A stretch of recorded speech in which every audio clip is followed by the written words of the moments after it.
Ah oui, on va parler économie ce matin, Kylian. 2 ans après le début de la pandémie, comment les PME guyanaises ont-elles encaissé le choc de la crise économique liée au coronavirus ? En 2020, l'économie française a subi sa plus grosse récession depuis la Seconde Guerre mondiale. En Guyane, l'INSEE note une bonne résistance de l'activité économique locale. Mais quelle perspective désormais pour l'année à venir et qu'est-ce qui ressort du terrain au plus près des entrepreneurs guyanais depuis ces longs mois de crise ? Pour en parler, nous sommes ce matin avec Didier Magnan. Bonjour. Bonjour. Merci beaucoup d'avoir accepté notre invitation, Didier Magnan. Vous êtes le président de la CPME, la Confédération des petites et moyennes entreprises. Il peut parfois y avoir un décalage entre d'un côté une statistique, un chiffre, une moyenne et de l'autre les impressions qui remontent, ce qu'on constate directement en parlant aux entreprises. La bonne résistance, la bonne résilience de l'économie guyanaise qu'a calculé l'INSEE, on va dire, est-ce que vous la partagez, Didier Magnan ? Je rappelle, seulement, entre guillemets, moins 2,7% de croissance en 2020, mais pour les PME, ça donne quoi ? Alors, on va saluer le travail qui a été fait par les organismes patronaux et plus particulièrement la CPME dès le départ de cette pandémie avec donc le préfet en place à cette époque, M. Marc Delgrande, où on a eu un travail extrêmement proactif dans l'intérêt de l'économie guyanaise au démarrage de cette pandémie, puisqu'on a pris un virage complètement différent de ce qui a été pris sur le plan national, en maintenant les entreprises ouvertes, en mettant en place extrêmement rapidement et d'un commun accord avec les autorités locales, donc la préfecture et l'ARS, des protocoles où on s'est plié à ces protocoles au sein des entreprises, et ce qui a permis effectivement de maintenir l'activité, la plus grosse des activités d'ailleurs, qui porte la Guyane, c'est le BTP, et qui, contrairement sur le territoire national et sur l'ensemble des départements français, y compris les départements français d'Amérique que constituent la Guadeloupe et la Martinique, qui eux aussi ont suivi le mouvement national, nous on a fait le contraire. En fait, on a maintenu les activités ouvertes grâce à cette élaboration protocolaire de traitement de la difficulté que pouvait engendrer la pandémie, ce coronavirus qui était extrêmement sévère au départ. Le BTP qui fait d'ailleurs partie des secteurs en forme, on va dire, et qui a le mieux résisté à ces mois de crise derniers. Tout à fait, on a réussi à obtenir satisfaction sur les propositions qu'on avait faites à la préfecture, ce qui n'a pas été le cas malheureusement, vraiment, on n'a pas bien compris d'ailleurs, pour les autres secteurs que sont l'événementiel, le tourisme, le secteur touristique qui a été de facto touché puisque les gens ne voyageaient plus, mais les restaurateurs, tout ce qui gravitait autour de l'événementiel et principalement la restauration a été très victime de cette situation, alors qu'elle avait également, par ses protocoles, pu faire la démonstration qu'elle pouvait accueillir en toute sécurité, et d'autant plus que nous, en Guyane, contrairement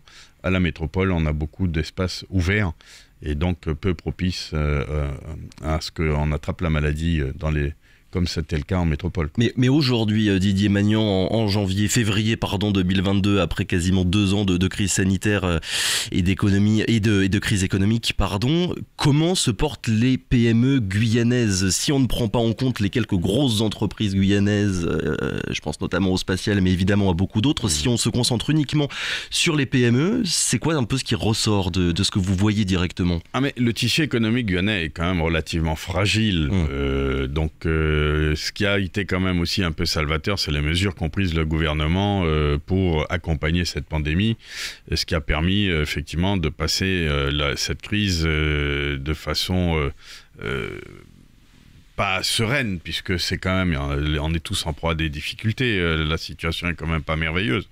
Et elle est d'autant moins merveilleuse qu'on est toujours victime de nos difficultés récurrentes depuis des années.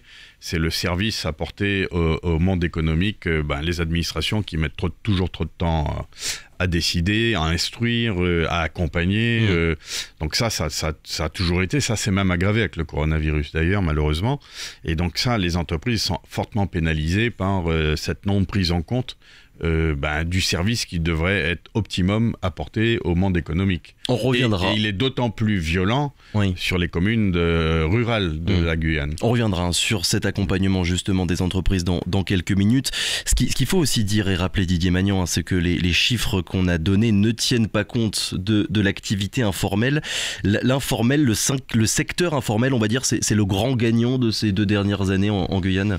Alors, le secteur informel en Guyane a une part prépondérante, historiquement, mais effectivement, je pense que vous l'avez noté, ces 2 dernières années, c'est plus que le grand gagnant, c'est le jackpot sur l'informalité, et ça c'est dramatique pour la collectivité guyanaise. Quand je dis la collectivité, l'intérêt général, puisque l'informel ne contribue pas aux caisses générales de sécurité sociale, à l'impôt direct, indirect, ne contribue en rien. Et donc, met en grande difficulté les entreprises formelles. Donc de quelle manière, justement, les conséquences de l'informel sur le formel, sur les activités légales, quelles sont-elles? Est-ce que vous arrivez à mesurer un petit peu cet impact-là? Aujourd'hui, on a alerté la CPME, d'ailleurs, depuis plusieurs mois, et dès le départ de la pandémie, on a alerté les autorités, la préfecture, y compris nos élus, d'ailleurs, sur cette problématique. L'informel, aujourd'hui, met à mal les activités structurées, parce que forcément l'informel, le service coûtera toujours moins cher que la structure déclarée, qui paye ses impôts, qui paye ses charges sociales, qui paye tout. Donc le drame de l'informel, il est là, c'est que ça met en grande difficulté le tissu économique en général, et encore plus dans les communes éloignées. Oui, avec un protocole sanitaire à respecter pour les établissements légaux quand les illégaux ne les respectent pas.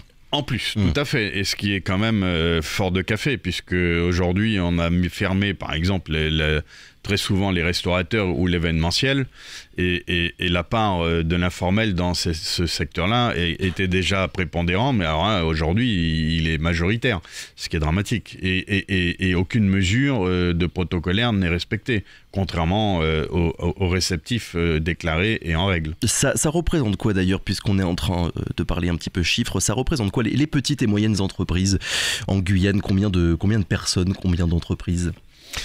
Enregistré, la Chambre des métiers et Chambre de commerce, il y a à peu près 20 000 entreprises, donc concernées, un peu plus de 50 000 salariés.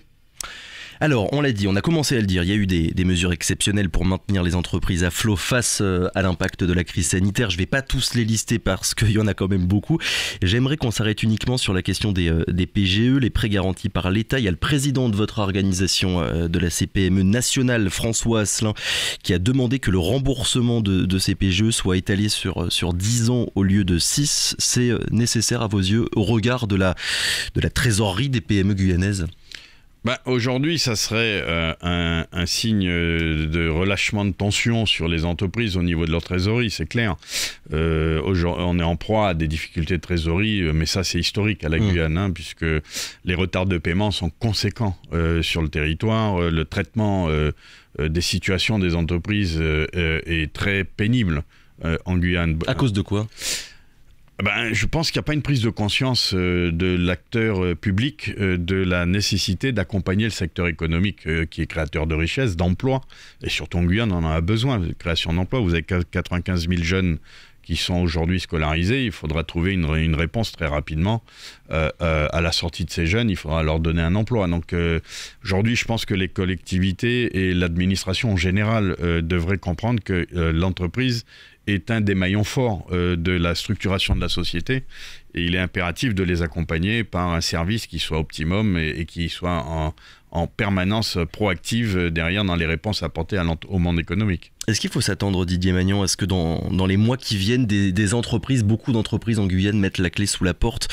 On le rappelle, le nombre de faillites a considérablement diminué en 2020 par rapport au niveau d'avant la pandémie, ce qui fait dire à beaucoup d'observateurs qu'un grand nombre d'entreprises qui ont survécu en 2020 et 2021 auraient probablement fait faillite en temps normal, on va dire, sans les aides publiques. les aides publiques ont contribué à cela, effectivement. Ceci dit, en Guyane, on est dans une phase aujourd'hui qui est plutôt positive avec le plan de relance, les grands chantiers qui ont démarré. Donc aujourd'hui, la Guyane est plutôt dans une phase pour les 2, 3, 4 prochaines années qui est plutôt dans une phase vertueuse de ce côté-là. Mais il ne faut pas ignorer quand même que le PGE et toutes les mesures qui ont été mises en place par le gouvernement ont effectivement permis la diminution de faillites. Maintenant, il faut qu'on accompagne ces entrepreneurs, parce qu'une faillite, c'est jamais simple. Et c'est pas il vaut mieux l'éviter, en tout cas pour la collectivité, et il faudra l'accompagner. Le plus dur est à venir, là, dans les mois qui viennent. Ça va être vraiment un moment charnière pour un grand nombre d'entreprises ou pas nécessairement? Je pense qu'à un moment donné, il faudra qu'on se mette autour d'une table avec les autorités pour pouvoir travailler sur l'environnement de l'entreprise. Oui. Pour éviter les catastrophes. L'environnement de l'entreprise, ça veut dire quoi? C'est les services apportés. C'est-à-dire qu'aujourd'hui, l'entreprise, quand elle doit attendre quand elle mérite une réponse à 24 heures, il ne faut pas mettre 24 jours.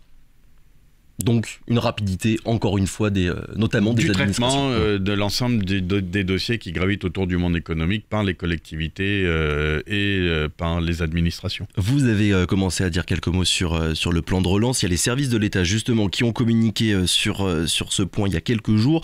Là, et pour nos auditeurs, on ne parle pas des aides, des mesures économiques, mais bien des fonds alloués pour relancer l'économie. Le plan France Relance en Guyane a permis de sélectionner quasiment 400 lauréats pour un montant d'aide de 118 millions d'euros. Je cite un communiqué de la préfecture. C'est quoi votre avis, Didier Magnan, sur ce plan de relance, sur le volet guyanais de ce plan de relance national? Tous les fonds injectés sur le territoire sont des fonds bienvenus. Bienvenue, puisque tout le monde, la Guyane a un problème de retard structurel qui est important, donc on doit rattraper ce retard. Ensuite, on a un taux démographique aujourd'hui qui est le plus important de France avec Mayotte, et donc il est plus qu'impératif aujourd'hui d'investir sur ce territoire, puisque ce taux démographique est une chance quelque part qui permettrait le développement de ce territoire. Mais je note quand même, le plan de relance c'est une chose, mais il y a un autre plan qui doit être mené avec ambition, c'est le plan de l'industrialisation de ce territoire. Aujourd'hui, nous avons des ressources, des richesses qui sont trop souvent ou ignorées ou volontairement ignorées, parce que forcément, quand on veut créer une industrie, ça a toujours un impact. Et aujourd'hui, on a plutôt le sentiment général qui se dégage sur le territoire, c'est de mettre la Guyane sous cloche. Bon, moi je veux bien, mais enfin il faut trouver une réponse pour les 95 000 jeunes scolarisés aujourd'hui et ceux qui étaient scolarisés avant, qui n'ont toujours pas trouvé de travail parce que malheureusement, on ne crée pas les conditions d'un développement économique endogène sur le territoire, exploitation de ces richesses qui permettrait donc de créer de l'emploi et ces ressources permettraient également d'accompagner les collectivités par des ressources fiscales dans la création et la mise en place d'un tissu industriel. Donc ce qui empêche l'industrialisation aujourd'hui de la Guyane à vos yeux, ce sont les associations environnementales? Aujourd'hui, on peut faire du développement industriel tout en respectant un tant soit peu. Après, c'est un pacte qui doit être mené. On peut faire du développement industriel en respectant l'environnement. Moi, je prends par exemple le secteur minier de l'orpaillage. C'est quand même hallucinant qu'on puisse bloquer des entreprises structurées et qui font un effort d'accompagnement et en tout cas de traiter la chose environnementale avec sérieux et qu'on ne traite pas très sérieusement le problème de l'orpaillage illégal qui crée des dégâts considérables sur l'environnement. Ces organismes environnementaux devraient être plus proactifs sur l'informel que sur le formel qui est contrôlable et qui par ses actions fait dans la vertu, dans le retraitement qui est fait ensuite sur le site industriel, ce qui n'est pas le cas de l'orpaillage illégal. C'est un exemple. Donc aujourd'hui, il faut arrêter de se cacher derrière son petit doigt, de faire de la politique spectacle pour récupérer des fonds éventuellement. Je suis assez direct, mais tout le monde me connaît pour ce genre de prise de parole directe. Moi, je veux bien, ok, entendre, on met sous cloche, mais on fait quoi des 95 000 et des 60 000 jeunes ces 15 dernières années qui sont sortis du circuit scolaire et qui n'ont pas d'emploi? Donc, à ce moment-là, si on veut la mettre sous cloche, donnons des conditions qui permettraient de ne pas avoir des jeunes qui fassent la mule tous les jours et qu'on n'ait pas cette problématique de drogue qui est véhiculée par nos jeunes avec tous les risques que ça comporte pour eux quoi, et leur famille. Puisqu'on parle d'industrialisation et de grands projets industriels pour la Guyane, vous n'êtes pas sans savoir que Barbara Pompili, la ministre de la Transition écologique et en Guyane, elle s'est entre autres choses prononcée en faveur de la centrale du Larivot. On le rappelle, hein, les travaux sont stoppés depuis plusieurs mois en attendant la décision finale du Conseil d'État qui devrait d'ailleurs arriver la courant février. C'est une bonne chose à vos yeux que l'État se prononce en faveur de ce projet-là, Didier Magnan? Mais bien sûr, c'est incompréhensible ce qui se passe aujourd'hui sur cette centrale du Larivot. Il a été acté depuis... S'il y avait une action à faire, c'était il y a 5 ans. C'est pas quand tout le terrassement est terminé à 90%. Ça n'a aucun sens. Et aujourd'hui, il est très bien que Madame Pompili, Madame la ministre, ait pris une position en faveur de cette centrale. Et aujourd'hui, il faut siffler la fin de la récréation. Il faut que ça redémarre. Il faut qu'on ait du courant électrique sur le territoire pour créer, pour accompagner le développement, accompagner les entreprises, accompagner l'industrialisation. Il nous faut de l'énergie et il faut de l'énergie qui soit répartie sur l'ensemble du territoire parce qu'aujourd'hui les communes rurales ont une grande difficulté. Vous prenez sur le fleuve du Maroni, il est inconcevable aujourd'hui qu'on ait des pannes de courant alors qu'on est en 2022. Donc il y a une vraie réflexion à amener sur cette problématique et qu'on arrête les ONG environnementales, si elles ont des actions à mener, qu'elles les mènent dès le départ, mais qu'elles ne les mènent pas quand le dossier est bouclé à 95%. Dernière question, Didier Magnan. 2022, l'année a commencé. Vous n'êtes évidemment pas devin, mais comment est-ce que vous la pressentez pour l'activité économique guyanaise? Une année qui commence quand même, et on en parle souvent ici, par l'augmentation record du prix des carburants, avec un impact sur les entreprises. Alors, moi je pense qu'on aura une année correcte sur la Guyane. Hein. Donc bon, c'est vrai que j'ai un tempérament optimiste, mais la Guyane est plutôt dans une phase, comme je le disais précédemment, ascendante. Oui. Le problème du carburant est un problème que la CPME défend par l'entremise de sa présidente d'honneur, Madame Joëlle Prévost-Madère, qui était ma prédécesseur, et qui a pris ce dossier à bras-le-corps dès le départ. D'ailleurs, il y a eu des actions qui ont été menées par la CPME en ce sens. Ouais, le problème du carburant est un problème vaste, puisqu'il est à l'échelle mondiale. Donc on voit en métropole des prix de carburant affichés... qui explosent partout dans le monde. Ah oui, on est aujourd'hui sur des prix de carburant à 2 € ou 1,90 € en métropole également dans certaines localités. Donc c'est pas un problème propre à la Guyane. Ceci dit, nous aujourd'hui, la Guyane, elle est frappée par un handicap supplémentaire, c'est d'assumer, et ça c'est pas moi qui le dis, c'est dit dans un rapport d'un haut fonctionnaire, Madame Bolliette, qu'on est frappé par une compensation financière à une structure qui coûte trop cher à exploiter. La Sara, pour ne pas la nommer. La Sara, enfin la raffinerie qui est basée à Fort-de-France. Et je pense que là, à un moment donné, là aussi, il faudra arrêter de faire des rapports et revenir tous les 10 ans sur un cycle de tous les 10 ans de crise et de constat. On n'a pas traité le problème et malheureusement aujourd'hui on se rend compte que si on l'avait traité, on aurait peut-être un prix de carburant qui serait un peu moins élevé que ce qu'on voit aujourd'hui. Donc il y a des économies à générer, il y a des décisions à prendre. Je note que le gouvernement a lancé une nouvelle étude de la situation et du cas. Il y a une mission qui va se pencher sur l'évolution du prix des carburants en Outre-mer. Oui, j'espère qu'elle ira très vite et j'espère que ça ne sera pas un rapport qui va rester coincé dans un coin de tiroir et puis j'espère qu'il y aura des décisions qui seront prises. Mais enfin, on note, nous, à l'échelle mondiale, un recentrement de l'industrie de raffinement des carburants. Je ne comprends pas, elle est un non-sens. Cette raffinerie est un non-sens. D'ailleurs, elle est tellement un non-sens qu'elle avait été décriée à l'époque par M. Demargerie qu'elle était un non-sens économique et qu'elle aurait dû fermer. Et aujourd'hui, on en subit les conséquences. Il faut qu'à un moment donné, ces décisions soient prises. Ce point-là, et ce sera ma dernière question, il participe à ce que vous appelez une véritable croissance endogène. Il faudrait prendre quoi d'autre comme disposition à vos yeux très rapidement, Didier Magnan? Sur la Guyane? Oui, sur la Guyane. Sur la Guyane, il faut que tout le monde se mette au travail, déjà. Il faut qu'on arrive à développer les filières endogènes, recréer une filière pêche qui soit offensive. Donc pêche, bois, mine. Pêche, bois, mine, agriculture. L'agriculture, il faut arrêter d'importer. Il faut même être proactif sur l'exportation, comme on l'eût été à une époque. On était des exportateurs, on l'est de moins en moins. Donc ce qui permettrait de remplir les conteneurs vides d'ailleurs, et donc les payer moins cher à l'entrée et moins cher à la sortie. Donc il y a un vaste sujet à mener avec nos élus, donc principalement la collectivité territoriale qui est en charge de l'économie, et avec nous les acteurs économiques.